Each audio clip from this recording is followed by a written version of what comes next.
married. Go ahead. Well, in 1821, Jesse met Hannah Simpson, and they got married. And then in 1822, April 27th, they had a baby boy, which took several weeks before they actually named him. And that actually came out of a hat, the way they named him. But it came out as Ulysses. And then the next day, they ended up naming him Hiram to satisfy the grandfather. So Hiram Ulysses Grant is his birth name. So Jesse was just working at the tannery in Point Pleasant. He wanted to come out and be his own tannery. So he surveyed this area in Georgetown, and it had multiple acres of oak trees. And in the tanning business, you needed the bark off the oak tree. And so he saw that this area had multiple acres, and he decided Georgetown was the place to come, because Georgetown had just become the county seat of Brown County. So they moved up here in March of 23.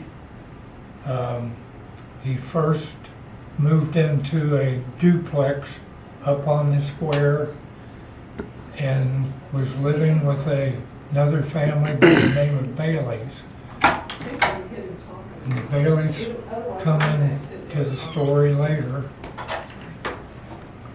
And so while they were living there, Jesse built the tannery, which is right across the street here, is the white building that the OHC, Ohio Historical Connection, owns and are working to restore it. They built that, and then later that year started on this building here. Jesse built these walls right here, the first building he built, and he built the second floor, which was a loft.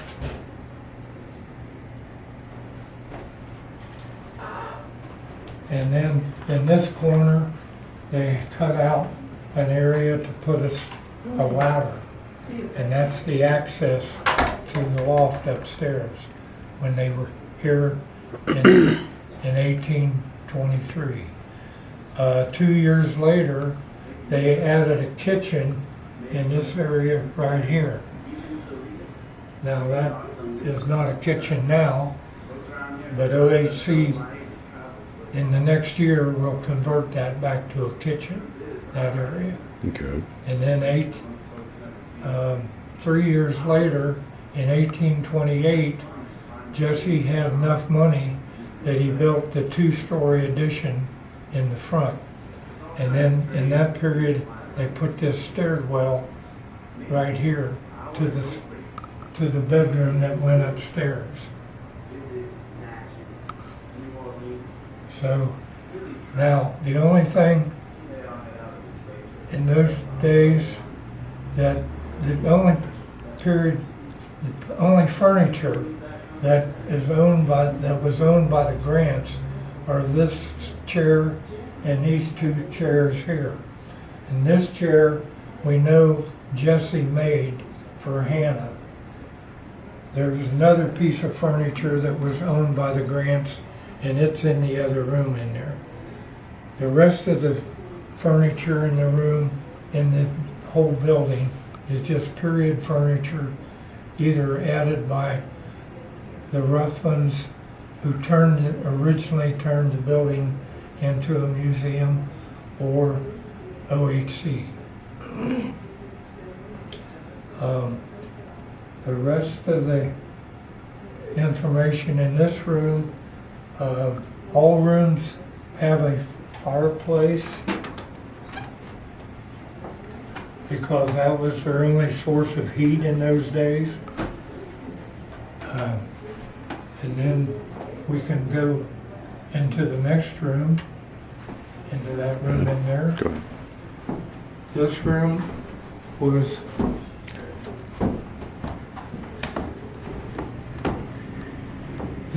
the parlor, the meeting room, business room, whatever.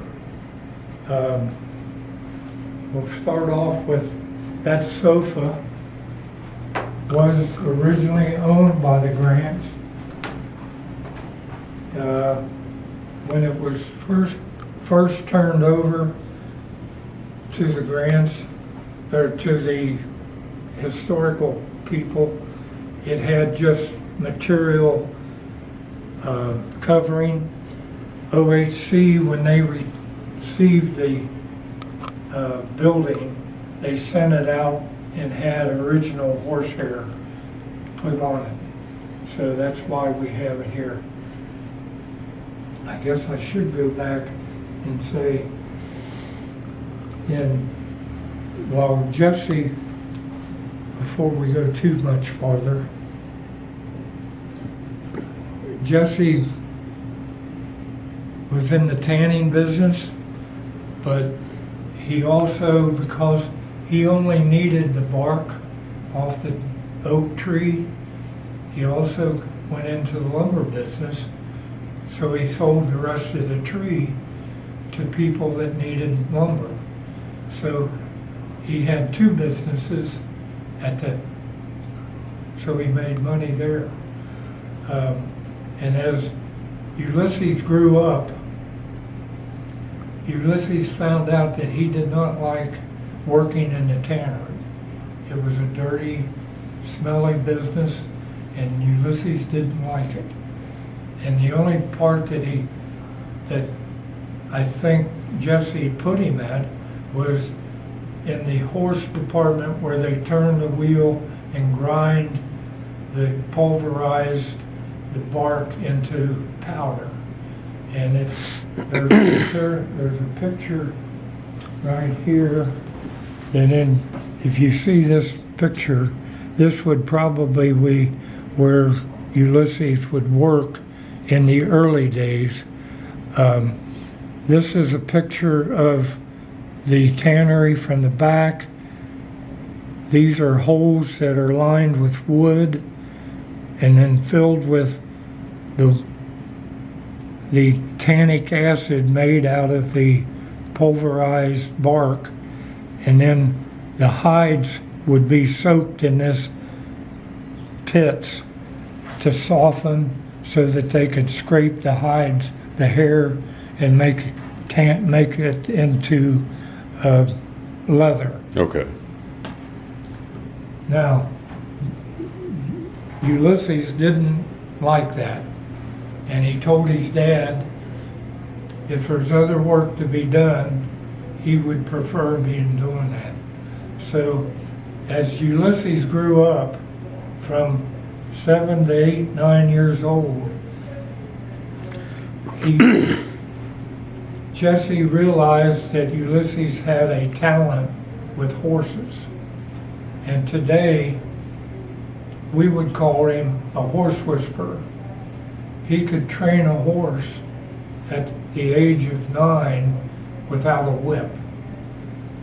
And he would train a horse to ride or to drive without a whip. And people would come from miles around to watch him do it. And he would do it. And his dad also went into a business called livery. Today we call it Uber service. And from the age of 9, Ulysses was the Uber driver. He was driving buggies, wagons, anything from the age of 9, and instead of working at the tannery. And so, and his dad trusted him and would send him on various locations. It was amazing how he would trust him to go to different locations. But as we go on, Jesse realized, what is Ulysses going to do when he grows up? Because he's not going to follow in my footsteps as being a tanner. Well, one of the local boys the Bailey boys that he lived with when they first got here, Dr. Bailey built the bed and breakfast, which is 3 doors up the street here. And one of his boys got an appointment to West Point. And Jesse decided, how do I get Ulysses to West Point? And they told him that you have to be appointed by your state senator, or your senator, U.S. senator, or U.S. representative. Well, he knew both of them. At the time, it was Thomas Morse as senator, and Thomas Hamer as representative. Well, he sent a letter to Morse, and Morse responded and said, well, I had sent my appointments to the state of Pennsylvania because I didn't think anybody was wanting to be appointed. But he says, I think there's rumor the opening may be coming in Hamer's district. Well, Jesse and Thomas Hamer at one time were very close friends, but because of political issues, weren't speaking at this point in time. So he wrote a letter to Thomas Hamer, but he sent it to Senator Morse, and Senator Morse sent it to Representative Hamer, and when Hamer got it, he says, well, of course I'll get Ulysses an appointment if I can. So he sits down on his last day as representative and fills out the application, and he doesn't know his full name. He knows him by Ulysses, but he doesn't know his full name was Hiram Ulysses Grant. So he puts Ulysses, but he knew a lot of names in those days. The middle name was the mother's maiden name, and he knew the mother's maiden name was Simpson. So he puts the letter S on the application, and it's Ulysses S. Grant. And he sends it in, and lo and behold, Bartlett Bailey flunks out. Now Bartlett Bailey, we'll go back and tell his story here real quick, was not a dumb boy. He had been appointed the year before and got sick, and his dad got Representative Hamer to appoint him again, and he went back, and his grades actually flunked him out. But his dad had told him, if you flunk out, don't come home. Now his dad was a doctor and a pharmacist. So Bartlett, in our feeling here, did not like the discipline type of education at West Point, and that's why he flunked out. Because he ended up going somewhere east around Portsmouth or parts there about, and he ended up studying with a doctor, and he stayed there, and he ended up coming back practicing with his dad. Ended up going to Philadelphia and getting his MD, and coming back practicing with his dad right here in Georgetown. And the Civil War started. He enters the Civil War and gets killed in Kennesaw, West Virginia. I guess it's was Virginia at the time, Mm-hmm. and gets killed. And that's the story of Bartlett Bailey. If it hadn't been for him flunking out, Ulysses would not have got his appointment. But he does get his appointment. Ulysses leaves here to go up. His friends had tacked his initials on his luggage on his way up. Now his initials are H-U-G. What's that spell? Spells hug. Mm-hmm. Well, by the time he gets to New York, Ulysses says, I'm not going to West Point with the other boys with hug on my luggage.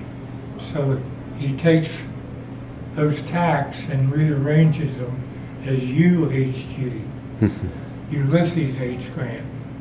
And he signs in at the hotel the first night he gets there is Ulysses H. Grant. The next day he goes to West Point, and the commandant standing there says, if you're not Ulysses S. Grant, you're going to have to go home and reapply. Now Ulysses knew that that wasn't his name, but at 17 years old, he decides, I'm Ulysses S. Grant. And so he's enrolled. And for 6 months, he appeals that while he's there. But they turn him down each time. And the reason they turn him down, it's a military document. So that's the way it is. So that just stuck with him for the rest of his life. The rest of his life, he has two names. Hiram Ulysses Grant and Ulysses S. Grant. So that's the story of how he gets to West Point. That's how he gets Ulysses S. Grant as his name. Now, let's go through this room a minute. As you can see on the pictures, the Simpsons left in 1840. I'll go back, start there. Okay.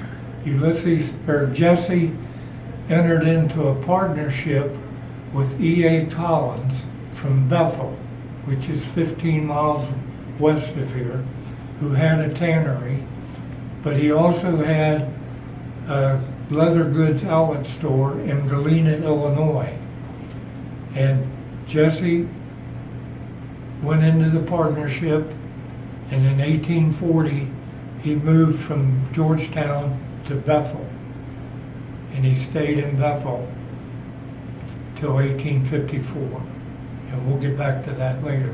But we'll go to the house, talk about this house.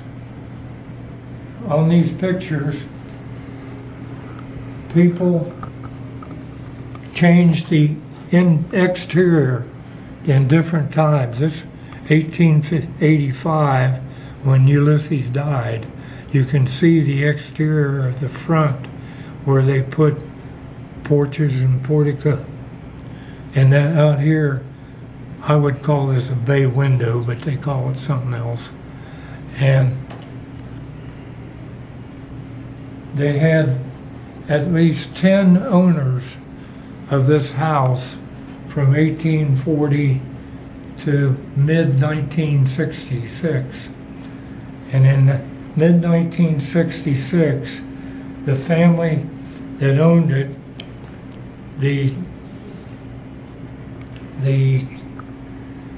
let's say the kids decided that they were going to auction the house off because they didn't want it. And the Brown County Commissioners decided that they wanted to buy it, tear the house down, and put a county building here. Fortunately, in that county building, there was a county judge by the name of George Campbell who heard that and decided he was a grant enthusiast and he knew the history of the building. Before the commissioners could get their money together, went out and bought the building out from under him and saved it. Now, he did not have money to turn it into a museum or anything. He kept it as a rental property, but he didn't want it torn down. Okay. In the mid 1970s, a internationally wildlife artist by the name of John Ruthven out of Cincinnati, he and his wife had bought a farm just out of Georgetown, and he opened up the next building up the hill as his art gallery and studio. And when they opened that up, they started hearing the rumors that this was Grant's boyhood home. And they said, we'll go buy this building and save it. And that's what they did. They bought it, they tore off all the exterior buildings, and they made it look like this bare building. Now, this building here in the back is the kitchen. When they bought it, there was just a dilapidated building. They tore it down and rebuilt the white building that's there now. And that's the only reconstructed part of the building that's there now, is that kitchen in the back. Okay. So, but they tore all the exterior appurtenances off and made it what it is today. Now, they painted it white, and they made all the floors wood and painted all the walls white and all the doors this bluish teal. And they went out and bought furniture that was only made in Ohio from the 1820s and 30s and furnished it on their own. And they didn't open it to the public. The only way they showed it was through his art gallery. People would come to the art gallery and want to come and see it. They would have to take a tour from the art gallery people. And they did that from 1982 to 2002. It was never open to the public. And in 2002, the Ruthvens gave it to the Ohio History Connection. And then the Ohio History Connection took over in 2010. They got a grant and they went out and redid the exterior. They took the white paint off. They scraped these doors, and they noticed under the door. Now this is that door right there? That's that door right there. They noticed they had this. That's a beautiful color. I like that. That is called what we call faux grain. That's fake grain. This is not bird's eye maple. That is not cherry. It's just fake. Because this door is not this is probably a poplar door. Feel how light that is. And that's an original door that was that Jesse had. It's made to look like it's a heavy door. Mm-hmm. And Jesse, we feel, did that to impress clients and people, because he was that type of a guy. But that's the way he made it look that he had money, and he did. What can you tell me about this document box? This document box came here in 2022 for the Grant 200th birthday. There is a story behind it that a lot of people in OHC doesn't know about. And it originated, and they don't know this, I'm sure, in 1926, the schoolhouse had a storm. It wasn't the schoolhouse owned by it, it was privately owned. There was a terrible storm and a tree fell over on half the schoolhouse. And that storm almost did away with it. But fortunately, in 1922, a group of men from Claremont County and Brown County had formed a committee to celebrate Grant's 100th birthday, and in doing so, they asked the U.S. government, or the Congress, if they could mint a legal tender Grant gold dollar and a silver $half to sell, to make money, to raise money to benefit them and build stuff for them and Grant. Well, the bill passed with conditions that they send money to build a road between New Richmond and Point Pleasant, where the birthplace was. Because in 22, the birthplace, the building actually wasn't there. It was in Columbus. It had traveled to Columbus. So in 22, they wanted the road there.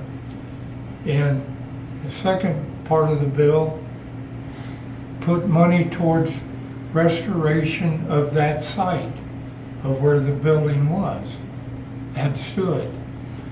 And the third point put money towards a building to be built in Bethel, Ohio, towards commemoration of Grant. And fourth, a building to be built in Georgetown, where Grant grew up. Well, in 1926, the Brown County portion of that building, or that group, took $1,200 and bought the property, renovated the building, rebuilt that part of the building, and made it a museum, like it is a schoolhouse, which is what it is today. Okay. In doing so, they sent out flyers asking for Grant memorabilia, and this came in. We don't have records of where it came from, who did it, who sent it, but it came in. In 1941, the Brown County Committee gave all the building and the money that they had left over and all the contents of the building to the Ohio History Connection. At that time, it was Historical Society. And in doing so, they listed every item that they had in that building. And it said these items are to remain in that building. One of the items is a metal document, Grant's metal document box. Now in 2022, they bring this down along with a couple of other items like Julia's pearl necklace and a couple booties and stuff like that. And when I saw this, I said, well, wait a minute. There's a list that says there's a metal document box that's supposed to be over at the schoolhouse. So when we put this before the Ohio History Connection, the little room in there, we feel his two sisters slept. This is the master bedroom. If you look out the window, you got a good view of the tannery. as he could get a view of the security, basically, of what's going on. The tannery is to the left here in that big building. And as you can see, he has the fancy woodwork up here on this side of the door. But if you look on the back side, he figures nobody's going to look on the back side. So some people call him frugal and some people call him cheap. Again, all the furniture up here is period furniture. None of it's Grant owned. Grant's left, when Ulysses left in 1839, they had their last born child. They had 5 children born here, and the last one was born in 1839, so she would have slept here. So Ulysses never lived with his younger sister anywhere because he was always 17 years ahead of her. But this would, now when Ulysses, when they lived here, the Grants, this was a solid wall. Sometime between them leaving and now, somebody put this door in here. Yeah, what is behind that secret door? Well, it's a special door. Well, we're gonna go through it. Okay. It goes to the bedroom where Ulysses and his brothers slept. Now, I call it a special door. For tall people, it's called a duck door. Because you got a duck. But when you go through here,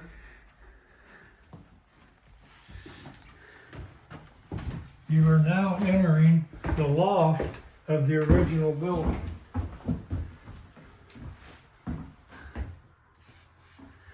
And this floor is the floor of the loft that he built in 1828 with this stairwell. And if you look under this, stand right here and turn around and look under that bed, you'll see the cutout of where the ladder was when they first moved in here. Yeah, I see that. That's where the ladder, when Hannah and Jesse came up with baby Ulysses and slept up here as a loft. And then since then they put a floor like this. Ulysses and his brothers slept up here from him being 6 years to 17. Now if you look out that window, that is the original Grant outhouse. And the only reason it's here is it's brick. Because otherwise it would not have withstood time. Across the street in that green yard was United Methodist Church that the Grants attended. How it withstood the fumes from the tannery, I don't know. And then when the state renovated the building, they left that portion out to show the lath plaster construction of the building that they did in 1828. So, It says built in 23. well, this building was in 23. Okay. But that stairwell was built in 28. 5 years later, okay. Because it was built when they built that two-story over there. Okay. They're wrong on that. They don't know what they're doing.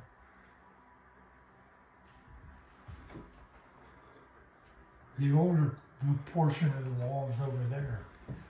So, you have any questions while we're up here? No. Like I say, every room had a fireplace. This is the entry that he had when he built the two-story. I call this the selfie room because you can have a selfie with the general. The flooring, it's a Greek tea revival look on the painting. The flooring is a piece of canvas with multiple layers of linseed oil. The forerunner of linoleum. And it's been down since 2010. It's holding up pretty good. Now we'll go upstairs. Watch your head as you... Okay.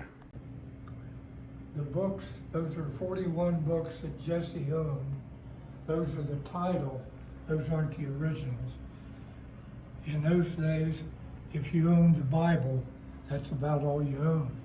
So it was a status symbol that he owned that many books.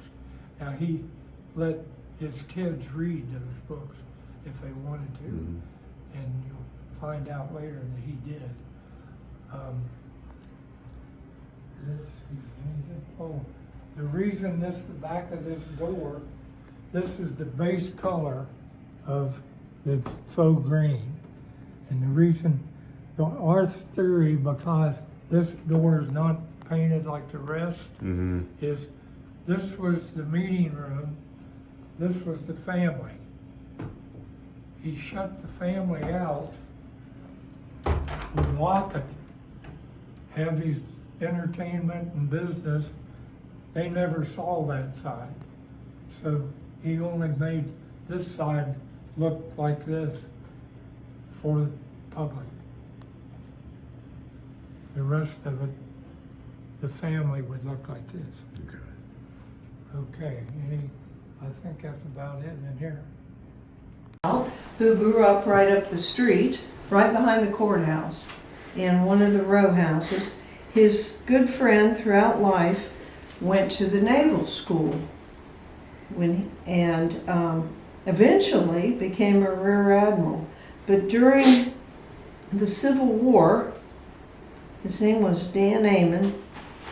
There's a picture of Dan Amon. Dan was the captain of the USS Patapsco, which was a monitor, one of the ironclads. Okay. Dan stayed close to Grant forever. Did you have a question? No. Okay. No, I'm good. When Grant was in the White House, Dan's estate wasn't too far away, and he often came out. This was rebuilt about 1981, something like that.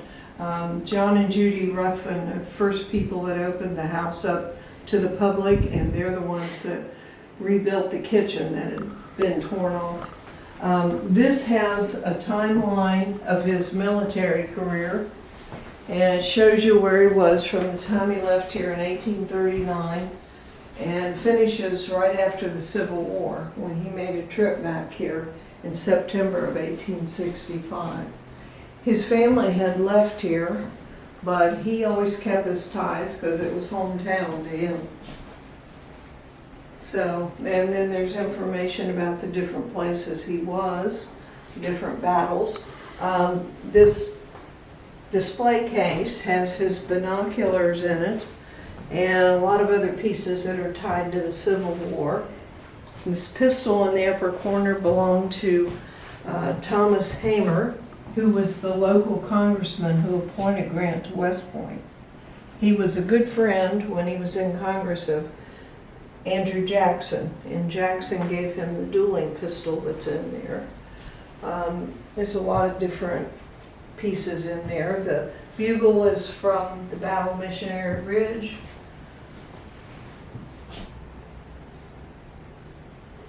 So, lots of interesting things. In 1835, Dr. Buckner was building a house up on not up on the square, a block from the square.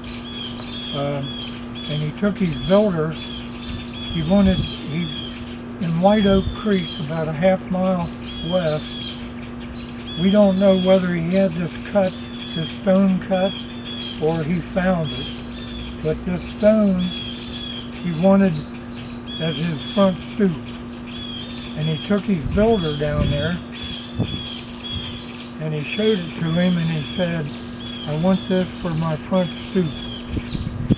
Now, Georgetown only had about 300 people at the time, And the first thing the builder did when he looked at it is he started scratching his head. How am I going to get this stone up to that house? So, like I said, Georgetown wasn't but 300 people, so it didn't take long for a rumor to go around town that the builder didn't know how to get this stone up there. So Ulysses was 13 years old, and he was hauling logs for his father. So he had a heavy-duty log wagon and a horse that he had been working with, and he heard the rumor. He went to White Oak Creek, he looked at the stone, and he went to the doctor,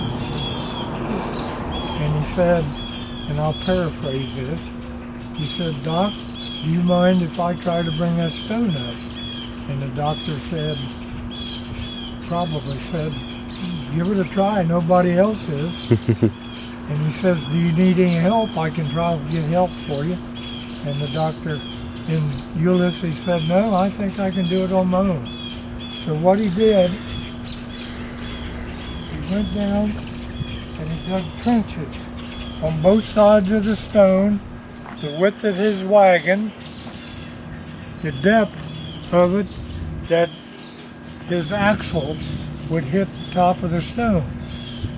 And then at the one end, he ramped those trenches up so he could back his wagon down. So he backed his wagon down over the top of the stone, and where his axles crossed the stone, he cored a hole underneath on both axles. Then he took his chain and wrapped around his axle and the stone on the front and back. And then he got off to the side, told his horses to go, and away they went. And what happened? When that wagon come up, the stone was underneath the wagon. Now, most people are like me, probably like the builder, when he scratched his head, how am I going to lift this stone? This stone weighs somewhere between 2,200 and 2,800 pounds. It's about 4 foot by 9 foot, and it's 6 to 9 inches thick. We were thinking, how are we going to lift this up to the top of our wagon? Ulysses thought outside the box. He put it under the wagon. Now he got his wagon, brought it up half a mile up to the house, asked the doctor, "Where do you want it?" The doctor showed him. He had to retrench each side, the width of his wagon, dug those trenches, ramped it down, backed his wagon up, took one of his horses off to the side, pulled the chains out one at a time, because he couldn't do it. Yeah. Pulled the wagon out, laid the stone right where it was. Now the stone stayed there till 1907. The village bought that property because they built the administration building, which is what it is now. In 1940, well, they took the stone because they knew the history of it and put it on the courthouse square next to the courthouse. And it stayed there until 1940. In 1940, they took it out to the village cemetery about a mile north and put a World War I cannon and set it on there. And it sat there until 2010 when OHC got a hold of this, and we asked, when they did the exterior renovations, we asked them if they could bring that stone in and put it here, so we had a stone to tell the story. And that's the story of the stone. Alrighty, thank you.